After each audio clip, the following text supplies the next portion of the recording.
नमस्ते, मैं हूं किरण पटेल। आप सभी का स्वागत करते हैं अपने YouTube चैनल पर। आज मैं एक देवी पचरा गीत लेके आई हूँ। आप लोग कमेंट बताना कैसे लगा। हाथवा माली हले मैया सिकी के बढ़निया हो बाहर लागी ना। हाथवा में लिहले मैया सिकी के बढ़निया हो बाहर लागिना, हो बाहर लागिना।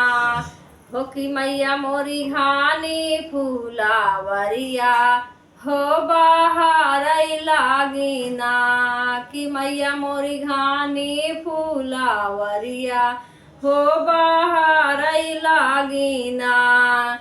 बगिया बहारी मैया तोड़ी अड़हुल फुलवा हो कि चाली दिहलीना, हो कि चाली दिहलीना।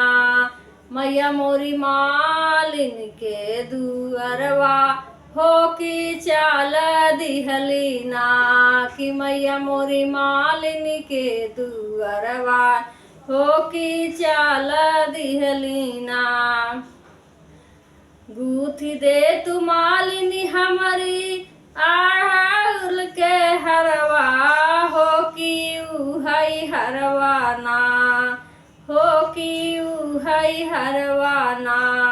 पहिर के जाबई सेवका के दुअरिया हो कि उहई हरवाना, पहिर के जाबई सेवका दुअरवा हो कि उहई हरवाना।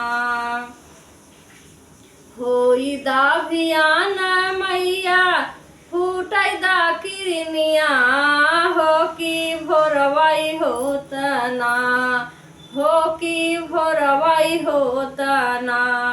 कि मैया मोरी गुथबाई तो हर हरवा हो कि भोरवाई होतना, कि मैया मोरी गुथबाई तो हरी हरवा हो कि भोरवाई होतना। बोलिया ता बोलियू मालिनी बोला हिउ ना जानियू हो कि फेर तै नजरिया ना, हो कि फेर तै नजरिया ना।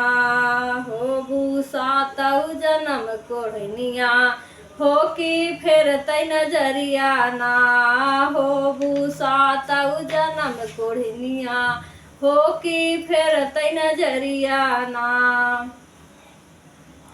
एतनी बचान जाब सुनई मलिनिया हो कि ठाढ़ा गिरैना, हो कि ठाढ़ई गिरैना। माई के पकड़ई चारनिया हो कि ठाढ़ई गिरैना, माई के पकड़ई चारनिया हो कि ठाढ़ई गिरैना। दुखिया बनायू मैया कि निर्धन बनायू हो कि जिनी हो दीहू ना, हो कि जिनी हो दीहू ना। कि मैया मोरी कोढ़नी जिनी बान्हैया हो कि हमके मैया ना, हो कि कोढ़नी जिनी बान्हैया हो कि हमके मैया ना। कारी दोनों कारी जोड़ी के आरजिया हो कि सुनिया मैया ना। कारी दोनों कारी जोड़ी के आरजिया हो कि सुनिया मैया ना। एक बेरी गलती का क्षमा कर मैया हो कि हाली हाली ना।